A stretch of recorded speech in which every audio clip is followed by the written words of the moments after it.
అందరికీ నమస్కారం. సో, ఇప్పుడు మనం ముహూర్తాలను పరిశీలిస్తున్నాం. 5/3/2026 ఉదయం 9:43 మేష లగ్నంలో ఒక అన్నప్రాసన ముహూర్తం పెట్టారు. ఎలా ఉందో చూద్దాం. ముందు పంచాంగం, విధియ తిథి, బహుళ విద్య బానే ఉంది. గురువారం బానే ఉంది. హస్త నక్షత్రం బానే ఉంది. సో, తిథివార నక్షత్రాలు బాగున్నాయి. కానీ ఇక్కడ డ్రాబ్యాక్ ఏంటి అంటే మేష లగ్నంలో పెట్టకూడదు అన్నప్రాసన ముహూర్తం. కానీ ఇక్కడ పెట్టారు. దశమంలో గ్రహాలు ఉండకూడదు, లేవు. షష్టమంలో ఆ రోజు గోచార చంద్రుడు షష్టమంలో ఉండకూడదు లగ్నానికి. కానీ ఇక్కడ మేష లగ్నం అయితే చంద్రుడు హస్త నక్షత్రంలో కన్యా లగ్నంలో ఉన్నాడు, కన్యా రాశిలో ఉన్నాడు. ఇది కుదరదు.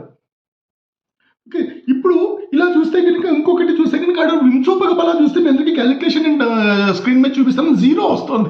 అంటే గ్రహాల బలాలు అంత బలంగానూ లేవు, అంత వీక్గానూ లేవు. ఇది ఒక పాయింట్ ఉంది ఇక్కడ. ఓకేనా?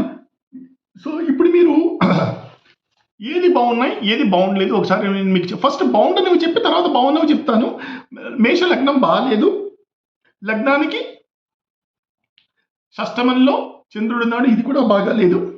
వింశోపక బలం 0 వస్తోంది, ఇది కూడా బాగాలేదు.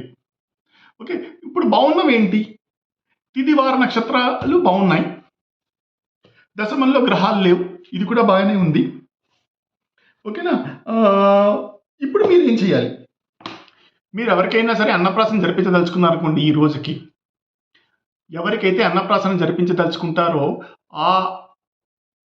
వాళ్ళకి మీరు చంద్రశుద్ధి, తారాశుద్ధి చూసుకుని అవి రెండు కుదిరితే మీకు ఎలాంటి అబ్జెక్షన్ లేకపోతే మీరు ఈ ముహూర్తంతో ప్రొసీడ్ అయిపోవచ్చు.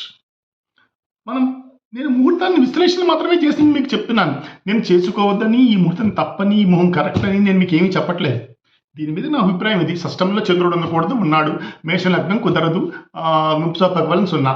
ఈ 3 పాయింట్ల వల్ల ఈ ముహూర్తం రిజెక్టెడ్. నమస్కారం.